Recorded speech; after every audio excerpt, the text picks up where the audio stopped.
Okay, sobrang bigat niya.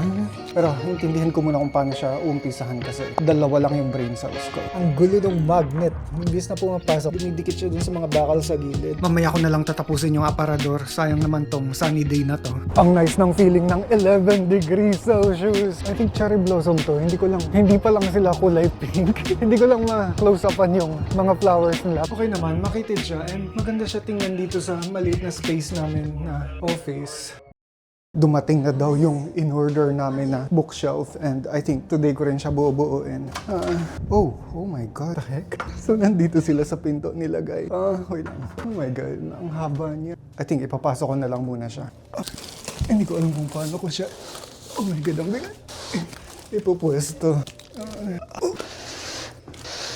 Okay, sobrang bigat niya. Nag-workout din kasi ako kahapon kaya masakit yung katawan ko. Okay, pero isang hilahan lang naman to, I think.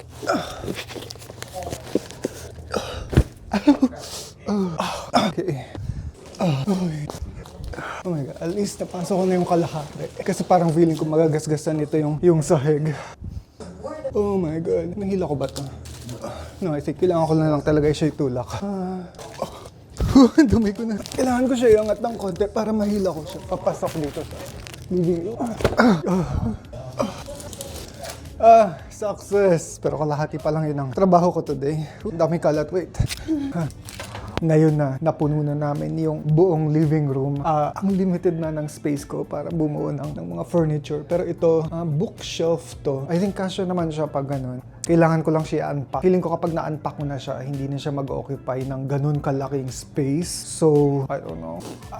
And napakabigat nito, oh my God. So, I think kailangan ko lang siyang itulak ng pag ganun. Tapos mag-fit naman sila lahat dito. Hindi ko alam kung ilang kilograms to, pero so far, bukod dun sa bed frame, I think ito yung pinakamabigat na na-receive namin na package. Okay. Ayokong lumapat siya dito sa carpet kasi madumi yung box. Konting push pa. Baka tumama siya sa air purifier. Okay naman. Yep. Okay. Alisin lang natin yung mga nakaharang na gamit. And then, pwede ko na siya ilapat pala.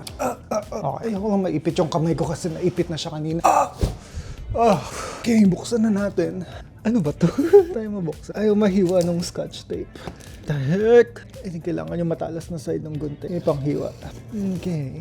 Pati yung scotch tape ayaw magpahiwa. Oh my God. Okay. Kailangan ko ng mas matalas na panghiwa.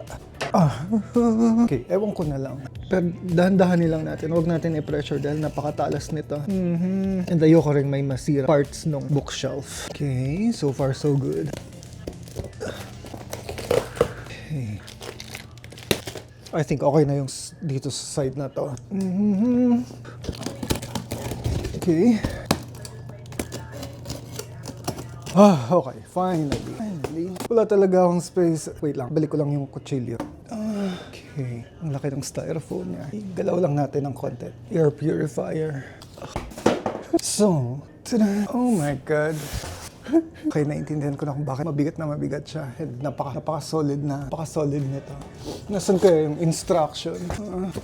I think hindi ko kakayanin to mag-isa. Pero may meeting pa kasi si Ran. So, I think bubuuin ko na lang kung ano yung kaya ko. Ang ganda nito. Lagay lang natin to muna dito. And sana makita ko na kung nasan yung instruction niya. Hello? Okay, nakita ko na yung instruction. Okay, so ganito dapat yung itsura niya. So napaka-tangkad talaga nito na bookcase. And doon namin sa loob to ng office ilalagay. Pero intindihan ko muna kung paano siya uumpisahan kasi dalawa lang yung brain cells ko. Okay, kailangan ko talaga ng maraming space. So itabi muna natin to dito para ma-maximize natin yung maliit na space dito sa living room. Oh my God. I think dito na lang muna to. Okay na yan dyan. And so, kailangan ko silang lahat ilapat dito. At least ito medyo magaan lang. Actually, I think ito na yung pinakamabigat na part. Kasi ito yung pinakalikod niya. Kaya ko ba siyang buhati? I think kaya naman. Okay, ilapat natin to dito. And wala na akong choice. Kailangan ko nang gamitin yung kailangan ko na silang ilapat dito sa carpet. Okay, next. Alisin lang natin itong mga cardboard. Okay, ito yung mga screws niya. Tabi muna natin dito. And, okay, marami siyang mga maliliit na parts. Hindi ko pa alam kung ano to, pero mga metal sila. Lagay natin dito. Okay. Tinatamad ako mag-isip sa totoo lang. Alisin natin tong mga silika pala. I think yung mga maliliit na parts, dun ko na lang muna sila ilalagay. Para yung mga mahabang parts nandito. Okay. Kailangan kong tumawid. Okay. Lagay natin sila lahat dito. Kailangan nakalatag sila. Oh my God, hindi na ako kita sa camera. Tapos ka na sa meeting mo? Yeah, I think kailangan ko ng tulong dito. Malaki siya masyado. Or gusto mo ikaw nilang gumawa? Tulong na lang ako. May gagawin ka pa? Okay, naiinitan ako. Gusto mong buksan ng konti yung window. And 12 degrees Celsius lang naman sa labas. So, okay lang yan. And, ang dami niya pang pieces. So, kailangan ko sila makita lahat. Since nakalabas na tong mga to. And I think pang aesthetic and pang finale ng mga part. Ilalagay ko na lang sila sa kwarto. Okay. I think dito ko kayo ilalagay muna. And then next, I think kailangan ko pa talaga i-occupy yung maraming space doon sa tapat ng CR. Dahil marami pa to. Pili ko mag-struggle din ako. Recognize sila isa-isa. Oh my God. Okay, kasi ang daming nakaharang na styrofoam dito. Kailangan ko lang sila ma-clear. Okay. Tuloy natin yan doon. Ito. Ang dami kasi mga nakaharang. Taalis ko na lahat ng laman ng kahon. So I think ito yung mga parts ng drawer. And I think sila rin yung pinaka-last na i-build. Itong mga to, hindi ko alam kung para saan sila. Pero I think parts sila ng divider. And then ito, parang mga aesthetics lang sila. And I think ito yung likod at saka yung dalawang gilid. So, okay. I think itatabi ko na muna tong kahon. Pero wala na rin akong space na mapaglalagyan dun. Okay, i-clear na natin tong space dito sa gitna. Pero, sumasayad na sila sa ceiling. Dito muna natin ilagay ito. Dumudulas sila. Pero okay lang yan. Kailangan ko talaga ng space na to. Kasi wala akong pagtatrabahuan na space kapag halimbawa nandito lang tong container niya. Ako na ba lahat? Okay. Kailangan ko lang matupito ng maayos. Okay, hindi ko alam kung kakasya pa ba to doon. Pero, sana hindi sila bumuo.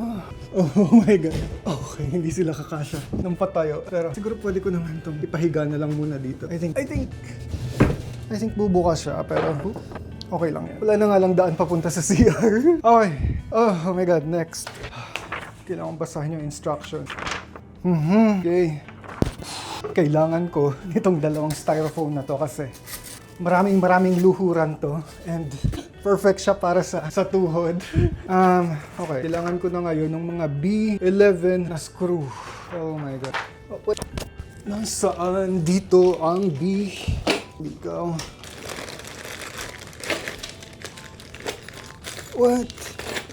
Okay, parang wala. Okay, nakita ko na. And di ko alam bakit wala tong sariling plastic. Ang dali-dali mawala nito. Lagay muna natin to dyan. And lahat kayo, dito muna kayo. Hindi ikaw. Ito ka lang rin muna. Dahil ang kailangan ko lang is yung mga tornilyo na ilalagay ko isa-isa dito sa mga gilid niya. I think mabilis lang to. Okay, pero tingnan ko muna yung kung paano siya dapat ilagay. Okay, baliktad yung orientation nila. Oh my God. Magulo. Dapat siya pag ganito. And so that means itong kabila, baliktad rin. Oh my God, ayokong tumama siya dun sa... Okay. Alright. Okay. Ilagay na natin lahat ng mga B na screw. Kasi sabi sa instructions. So, sundin natin siya. Step by step lang. And napakarami nito. Oh my God. Pero itong likod at saka sides lang yung lalagyan ko. I think yun lang rin naman yung i-build muna natin. Okay. Ilalagay ko muna sila isa-isa. Tapos, saka ko sila hihigpitan. Last one na to. Last one na nga ba? Sana wala akong na-miss. Sabi ko na eh. May na-miss akong isa. Oh my God. Oh, actually, hihigpitan ko pa rin pala siya. One last look. Sana wala na akong na-miss. Okay. Kailangan ko ng plies. Hindi ko rin sila hihigpitan ng sobrang mahigpit na mahigpit para hindi masira yung kahoy. Kailangan. Okay. And napaka-useful talaga nito. Styrofoam as knee pad. Okay. Next. Okay, I think ito na yung kailangan natin gawin. So, ilan ba to? Para to sa mga sliding drawer, I think. Yeah. Pero parang ang weird naman na 3 piraso lang. 3 piraso lang sila. 3 nga lang ba to?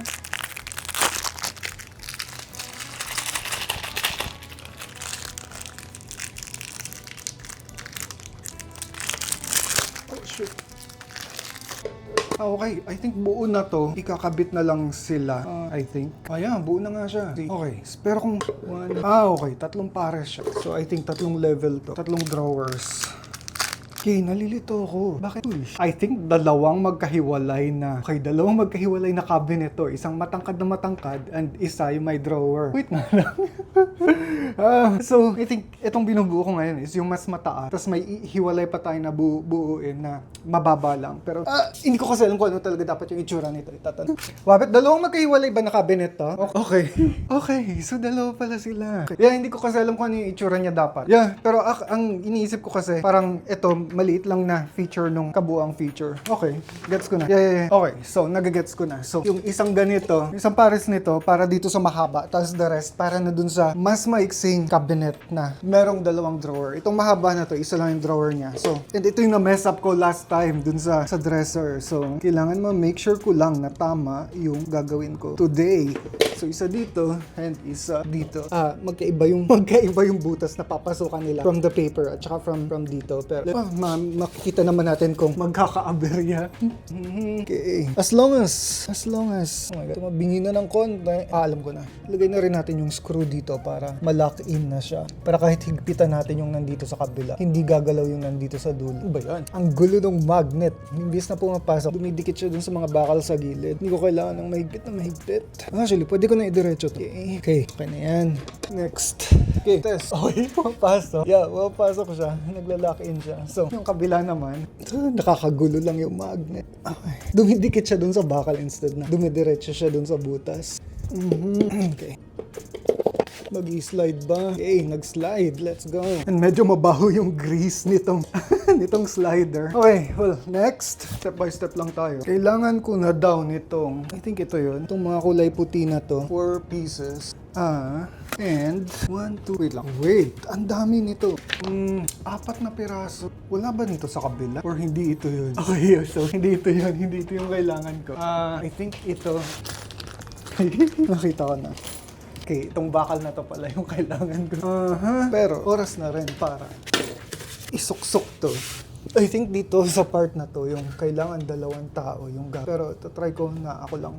May work eh. I think maipasok ko lang yung isa nito. Maipapasok ko lang. Oh my god, ang hirap hanap. Ayun, ipasok ko yung isa. Magiging success na yung the rest nito. I'm pretty sure. Okay, let's go. Lagyan natin ito. Ito yung pang-lock in niya. Lagyan natin lahat. Okay, higpitan. Oh my god, nakakainis yung magnet. Tumidikit. Okay lang. Okay, I think nag-lock in na siya. Next, okay. Nagiging solid na siya. Ito na yung last. Okay, so ito na yung side na yun. Pero hindi pa daw dapat ikabit yung nasa kabilang side. Dahil kailangan daw munang buuin yung nasa baba niya, which is part number 3 and part number 4. Okay, hindi ko tinandaan kung saan ko sila nilagay. Pero I think yung mga nandito yun sa mga nilagay ko sa kusina. Part number 11, 15, ito ba yun? Part number 19. Holy shit. Number 7. What the? Okay. Ito yung part number 3. Number 3. Okay. Kailangan ko yung part number 4. Baka nandito. 17. 4. Number 5 to. Okay. Perfect. Ito yung part number 4. Part number 3 and part number 4. Napag muna natin dito. So, pag ganito daw dapat to. And kailangan niya ng mga letter C na screw. Tapos, sitan muna natin. Okay, ayan. Saka natin ilalagay yung itong part number 3. And hindi ko inalis yung mga stickers nila. So, bahala na. I mean, kung kailangan na namin i-disassemble to, at least nandun pa rin yung mga legends nila. Lagyan natin ito. Sabi ba? Yeah, sabi. Okay. Medyo nagagamay ko na rin yung, parang paulit-ulit lang din naman kasi yung pagdating sa screw, parang paulit-ulit yung nagagamay ko na kung ano yung kasunod ng ano. Alright. And pag ganito daw yung kabit dun sa baba. Okay. Kaso wala akong space dito. I think kailangan ko siyang hilahin muna pag ganun. Okay. Lapag muna kita dyan. And sug muna tayo dito. Dahil kailangan ko ng space dun sa dulo. Tandahanin lang natin para hindi masira yung carpet. Okay na yan. Balik tayo dun. Okay. So ito, pag ganito to. Ang daming kailangan ipasok. Kailangan ko lang may ipasok na isa. Magsusunuran na to lahat. Okay. Yun, sabi ko na eh. And kailangan ko ng 1, 2, 3 letter A. And itong nabubuo na siya. I think mahirapan ako dito sa area na hindi ko makita. Unahin ko na to kasi kailangan hawakan siya habang ini-screw kasi nalalaglag siya hanggang hindi pa siya nagla-lock in. Okay, nag-lock in na siya. Next. Alright, let's go. Oh shit, may instruction. Next manual. Okay, kailangan natin igapit yung gitna, which is part number 5. Nakita ko na yung part number 5. I think ito yung part number 5. Yep, ito yung part number 5. And, dito sila sa area na. Parang so far, hindi pa ako na struggle. Bit natin. Oh my god, nasa na yung plies? Come dun. Okay na yan. Humigpit na siya. And mas naging solid pa siya. Next, let's go! Okay, excited na ako dito. Ikakabit na rin daw tong gilid na to. So, sugon natin yung camera konti. Pero I think ito yung magiging challenge dito kasi maraming kailangang i-match na screw. Okay. Lalo na dito sa baba, ang dami niyang kailangan pag-match yan. Pero kailangan ko lang ng isang match. And then, the rest, madali na to. See? So, okay, yun. Kailangan ko lang idikit. Yun. Ito rin. Itong dulo lang yung hindi nag-match. Pero, I think, yun. Perfect. Kailangan ko lang sila i-lock lahat. Kailangan ko ng maraming nito. And, umpisahan natin dito sa baba dahil ito yung maraming parts na hindi ko makikita. So, kapa-kapa lang. Okay na yan. Kaya hindi ko siya makapa. Oh my God. What the heck? Oh my God. Oh my God, may isa pala ako na-miss dito sa kabila. Dalawa pala yun. Noise. Kasi hindi tumatama yung screwdriver dun sa screw. Alright. Okay na tayo dito sa bottom. Pisahan na natin tong mga nasa katawan niya. Wait lang. Ilagay na natin isa-isa para i-screw na lang. Ano ba? Okay. Actually, unahin na natin pala tong nandito sa divider niya kasi pag nilagay ko to, malalaglag to eh. Nahuhulaan ko. Okay, higpitan natin. Lock in. Lock in. Yes. Last. Okay. Alright, ang solid na niya. Solid na siya. Next instruction. So far, wala pa ako mess up. Okay, part number 7. I don't think nakita ko yung number 7 somewhere. 17. Ano ba yan? 10. Number 7. Hello? Okay.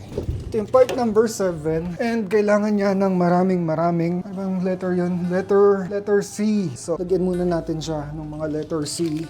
Oh no, hindi pala yung letter C. Ano ba yun? Aso na yun? Oh my God, nakalimutan ko rin kung anong letter yun. Ito. B. Letter B pala. Let's go. And ito daw yung rooftop nitong book cabinet, bookshelf. Asa na? Okay, very light lang na pag-ikot para hindi masira yung kahoy. Ito na yung moment. Madulas. Lagay na natin siya dito. Pagana. Ang hirap niya i-match. Oh no. Okay. Oh, nice. Kaya saan yung mga letter? Nakalimutan ko na kung anong letter sila. Okay, ito. Letter A. Kailangan ko rin to. Pang lock in. Okay. 1, 2, 3, 4, 5, 6. 6 yung kailangan ko. Okay, mukha lang siyang malaki kanina nung nilabas ko siya sa kahon. Pero ngayon parang, maliit lang pala siya na cabinet. I mean, matangkad siya na cabinet pero hindi siya malapad. Lagay muna natin silang lahat. Lock in. Nice. Ano ba?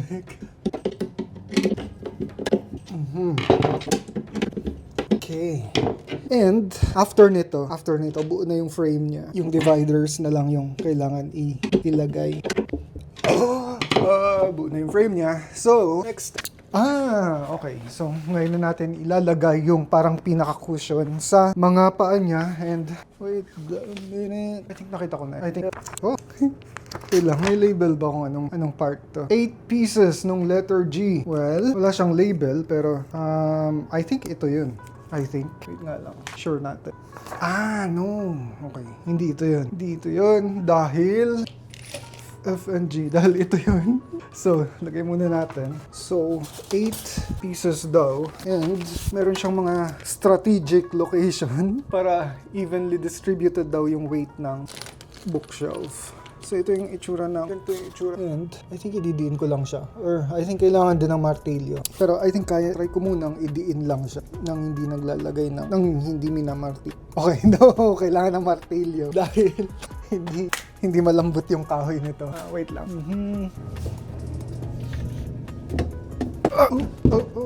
Okay. Akala ko nawala na sa focus yung mukha. Okay, hindi nga talaga siya magbaon. So, kailangan ko siyang i-martilyo. What the? Nalaglag to. Saan siya galing? Okay, dito siya galing. So, okay. Hindi ko siya na-lock ng mabuti. Ano nung fly? And ngayon natin siya i-lock ng mabuti. Paano nangyari? Okay, I think na-lock yun ng mabuti. Ito ba? Na-lock ka ba ng mabuti? Oh, hindi rin na-lock. What? Anong ginawa mo? Okay, ito na-lock to. Pero itong dalawa, hindi ito na-lock. Ito na talaga yung moment. Tumabingi. Okay lang yan. Nakakainis. Kanina pa pala hindi naka-focus sa mukha ko yung camera. Okay lang. Hindi naman malaking kawalan. Okay.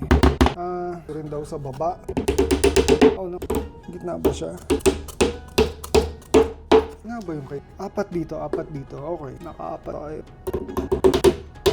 And ito na yung pinaka. After daw nito, pwede nang itayo. Dahil meron na siyang cushion. Alright, tatayo na ba natin kung nasa instruction niya na itayo. Lagay ko lang muna tong mga letter G sa plastic and itatabi ko sila dahil may mga pako-pako sila. Okay, next. Yes, tama. Kailangan na nga silang itayo. Dito ko ba sila gagawin ng nakatayo or sa loob? Maipapasok ba natin to kapag dito ginawa? Okay. And before Itayo ngayon, pero kailangan muna natin lagyan itong divider niya. Na adjustable din pala kasi tatlo yung parang height options niya dito. So, and hindi rin siya nalalak. So, pwede siyang hugutin any moment. And yung gravity na lang maglalak in sa kanya. And lalagay ko lang lahat sila dito sa gitna kasi hindi ko pa sure kung gaano sila kataas dapat. Saan yung iba? Lagay natin silang lahat. Then after nito, itatayo ko na. Okay, nice. Okay, I think, dapat pala, binild ko siya tapos nandito yung paa para ipupush ko na lang siya pa ganun. Pero okay lang yan. Subukan ko na siya itayo. Well, I think, siguro mas okay na hilahin ko dito. Para itutulak ko na lang siya. Para tumayo siya. Okay, well, sagad na yung space dito. I think, oh my God. Kunting alalay lang. Oh my God. Halos umaabot siya sa ceiling. Okay. Kailangan ko lang siyang alalayan na ma-move palabas ng carpet. Actually, hindi ko siya kayang buhatin eh. Okay. So, oras na para ilagay ang dividers. Okay, sa totoo lang, parang hindi siya ganun ka-stable. No. Dahil ba hindi pantay? So, kailangan talaga nakasandal siya 100% of the time. Pero nasa na nga ba yung mga dividers nito? Isasandal ko na lang muna siya dito. Okay. Saan yung mga dividers niya? I think number 17. Number 17 yung mga dividers niya. Tama ba? Saan yung instruct? No. Number 8 daw. Number 8 yung mga dividers niya. 17 lahat to. Kailangan ko nung number 8. Saan na siya? Wait, ito ba yung number 8? Okay. Ito yung number 8. So, lagay lang natin to. Okay. Maganda siya tingnan. And then, nakalimutan na lagyan dito. Wait lang. Pero, lagay na muna natin to dito. Dahil ito meron ng patungan. Then ito. Okay. Saan nga ba yun ng mga letter F? Oh my God, saan ko sila nilagay? Ito ba yun? No. Ito pala. Kaya pala may sobra. Okay. Actually, may sobra pa rin dalawang pares. Pero, I think para na to dun sa isa pang cabinet. Okay. Yung drawer na lang na dapat nandito sa area na to ang kailangan. Kailangan ko nung number 14, 15, 16, 17, 18 para ma-build yung drawer na dito sa area na to ilalagay. I think, number 18. Kailangan ng 14. Ito yung 17. 17. 15. Ilan to? 15 lahat. 14, 16, 14. Okay, ito lahat ng mga kailangan. Lagay lang natin sila dito sa and kailangan ko nung styrofoam na luhura. Okay, let's go. So, pwesto ko lang yung 18 dito. Ito yung 7. And then, kailangan ko na 14 dito. 16 dito. And then, I think parang sa iba pang draw. Ito ay, wow! Kasi I think dapat pa ganito. Wait. So, may na-miss ba? Kasi, oh my God, may na-miss yata akong step. At pa ganito to. Actually wala. So, dapat pa ganyan. Okay. Pa ganyan. Pa ganon. I think ikakabit ko na lang muna to dito. Okay.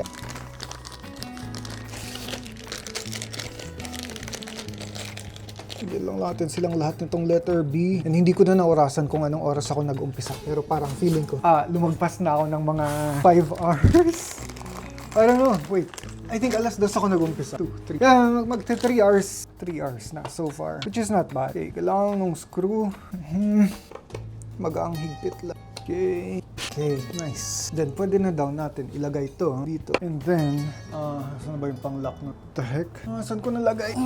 Hindi ko alam kung saan ko nalagay yung mga, hindi ko alam kung yung letters ba yun. Oh no, what the heck? Dito yun. Ito. Okay. Aha. So, i-lock in natin. Oh wait, kailan ko ilalagay ito? I think, siguro pwede ko na rin ilagay. Tignan na yung itsura niya. Ano bang kailangan ko dun sa dalawang kabilang gilid? Yung mahabang screw. Okay. Kailangan ko yung mahabang screw. No, hindi. Okay, I think ito yun. Ito nga. Letter E. Okay, yes, letter E. Ito na yung pinaka-final part para mabuo yung mahabang cabinet na. Patong na natin siya.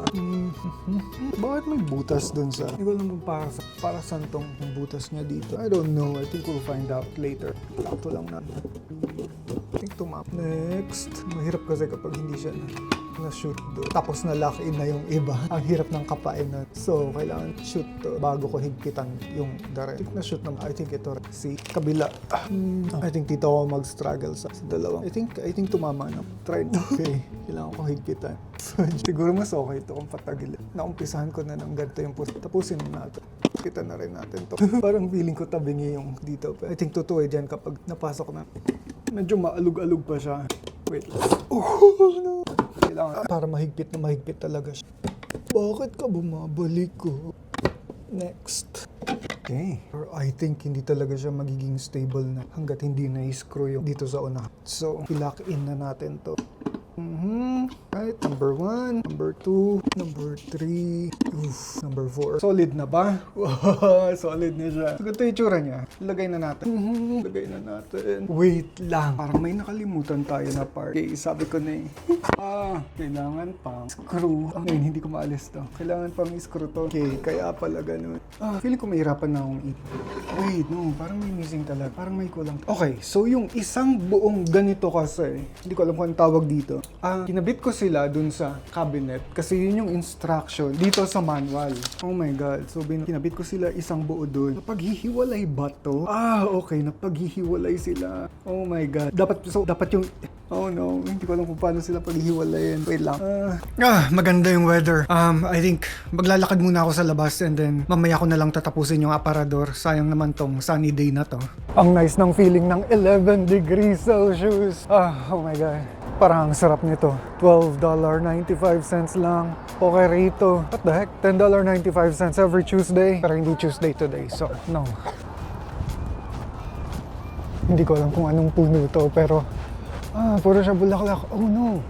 I think cherry blossom to. Hindi pa lang sila kulay pink. Hindi ko lang ma-close upan yung mga flowers nila. Pero kahugis ng mga cherry blossoms. Ayan. Ayan, ganyan. White. Mukha siyang cherry blossom. So, pag bumalik ako now, tapos dumaan ako dun sa same na dinaanan ko, papunta dito, mga ka-10,000 steps now for today. What the heck? Paano mo naayos tong drawer, ha? Nice. So, ito yung maliit na version niya. Ito yung malaking version. Okay naman, makitid siya. And maganda siya tingnan dito sa maliit na space namin na office. And, hindi ba delikado? Bakit hindi siya lumalapat dito sa dingding?